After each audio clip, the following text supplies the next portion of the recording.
Hi, I'm Pantazi.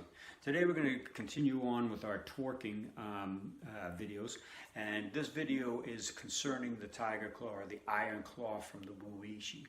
Now, most people using a claw will grasp on and try to squeeze using physical hand strength and forearm strength to compress and to hold and to cause pain.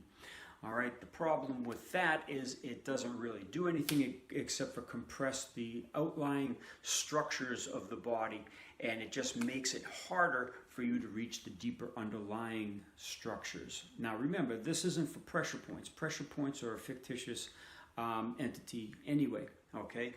We want to attack the deeper nerves and blood vessels. Now, if you just grab and squeeze as an example, you're not going to get the penetration past the structures of the skin, the muscle, the bones, the ligaments, the tendons, whatever's in that particular area you're attacking. You can't go in with that linear type of a power, that crushing type of a power. You have to torque into it like you're torquing in with a screw into a wall or a board. It displaces all the surrounding materials or surfaces like the muscles, the tendons, the bones, and it attacks the nerve directly. Same thing with the iron claw.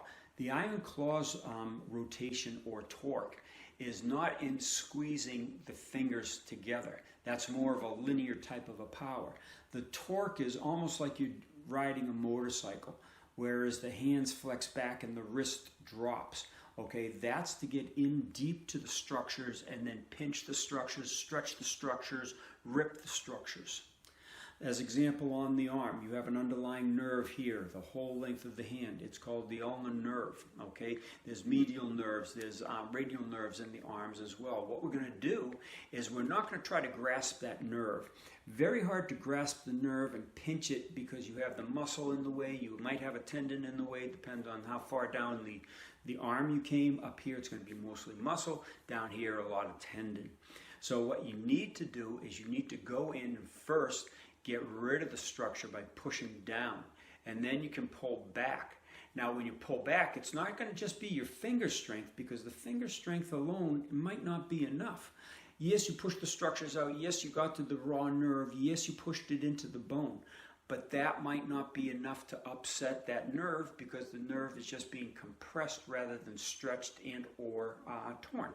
What you need to do with that is once you've reached that nerve, you're going to have to turn it back so you have the wrist power, okay? And that wrist power emanates from these muscles. So instead of using little muscles like these to compress the nerve or twist the nerve or stretch the nerve, you're using not only the fingers, you're using the hand, the wrist, and the flexation of your forearm muscles. And if you do it correctly and you drop your pectoral muscles, your latissimus muscles, your abdominal muscles into this structure, you're going to have the whole weight of your body going into that specific target. That's the power of the torque over the linear.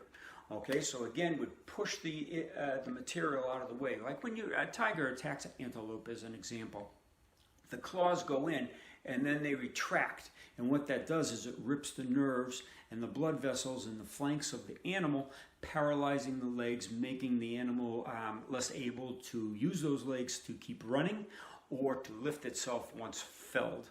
Okay, so what it does is it pushes the claws in and then tears it back. Okay, and it's that power of the tiger, the whole power of the body coming back, and that torquing of those claws that's going to cause that physical damage and the dysfunction of the other animal. All right, so again, this torquing is like you're grabbing a motorcycle throttle and you're throttling back. Okay, you're pulling, you're pushing the fingers in, which sort of looks like a blood pool hand, okay, and then retracts, which looks exactly like the iron claw hand. And these torques are not just limited to the torque that's put into one particular hand position. You're going to be working with multiples in certain areas, and we'll get to that in another video. But here's a brief summary of it now. You use the blood pull hand of the torque coming in to take those fingers to push that tissue, that muscle, that tendon out of the way. So now you can reach in and grab with the iron claw, pinch it against the bone, and then pull back with the dropping wrist and the dropping forearm, pectoral, latissimus, sidal obliques, whatever muscle structures you're using to pull down into, to tear or to distress that nerve, sending a sharp neurological message to the brain, which dysfunctions the body. So there's another example of the torquing in the 6G hands.